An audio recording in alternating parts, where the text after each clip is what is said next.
ล่าสุดตอน9โมงของวันที่2ที่ผ่านมาหรือว่าประมาณ3ทุ่มของประเทศไทยเนาะเกิดเหตุไฟไหม้โซลูมรถไฟฟ้า BYD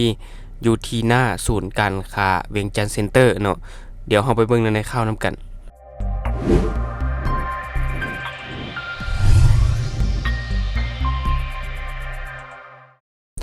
สวัสดีท่านผู้ชมกลับมาพบกับช่อง Talk the New แล้วหัวข้อที่เราอยากจะนำเสนอในมื้อนี้ก็ถือว่าเป็นข่าวด่วนแล้วก็เป็นข่าวที่น่าสนใจเนาะเพราะว่าวันที่2ที่ผ่านมาคือเมื่อวานนี้เกิดเหตุไฟไหม้โซลูมรถไฟฟ้า BYD เนาะอยู่หน้าศูนย์การค้าเวียงจันทร์เซ็นเตอร์เขตบ้านหนองจันเมืองศรีศักนาคนครหลวงเวียงจันทร์เนาะเวลาประมาณ3ทุ่มของวันที่2เกิดเหตุไฟลุกไหม้อันนี้ก็ถือว่าเป็นข่าวด่วนเนาะก็ถือว่าเป็นข่าวที่น่าสนใจแต่ว่าข้อมูลยังบ่ละเอียดเทื่อเนาะเพราะว่าเจ้าหน้าที่ที่เกี่ยวข้องเพิ่นยังบ่แจ้งว่าสาเหตุที่เกิดไฟไหม้ในครั้งนี้เป็นย้อนหยังเนาะก็คือเพิ่นกำลังหาข้อมูลเพิ่มเติมเนาะแน่นอนแหละมาสร้างความเสียหายอย่างหลวงหลายเนาะถ้าว่าเฮาสังเกตเบิ่งในปัจจุบันสปป.ลาวเฮาเนาะถือว่าเกิดไฟไหม้อย่างต่อเนื่องเนาะบ่ว่าจะเป็นไฟไหม้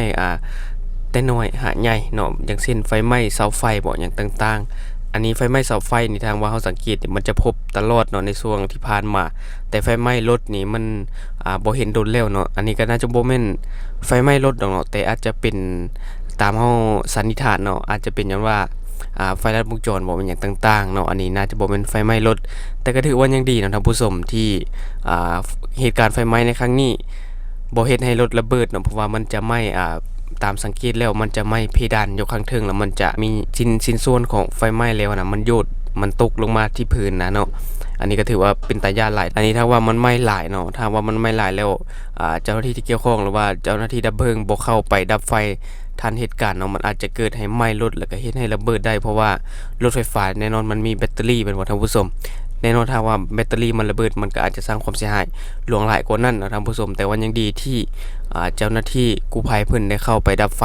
เอาไว้ทันอันนี้ก็ยังบ่แน่ใจเนาะว่ามันมีความเสียหายหลายปานใดเพราะว่าเจ้าหน้าที่ที่เกี่ยวข้องเพิ่นยังบ่มาอัปเดตข้อมูลที่เสียหายและก็สาเหตุที่เกิดเหตุไฟไหม้ในครั้งนี้เนาะแต่เฮาไปเบิ่งภาพรวมของเหตุการณ์ไฟไหม้ในครั้งนี้ก่อนโอ้ยโอ้โชว์รูมรถไฟฟ้าอุ้ยมูมีใครเห็นมาหรือจังไดอุ้ยกำลังไหมบ้านแม่บางคนกับบักกะไหลโอ้รถบักกะไหลนั่นแหละคนกับบักกะไหลมอดไปเอิ้นป้าไว้ยามันระเบิดป้าไปดูไหลก่อน